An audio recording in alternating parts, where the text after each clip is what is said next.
thường lang thang một mình, nhìn nỗi ưu tư vây chặt hình hài.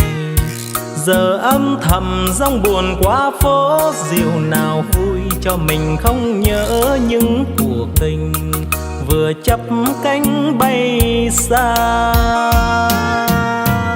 Ta thường hỏi ta ngàn lần, đời có vui không khi tình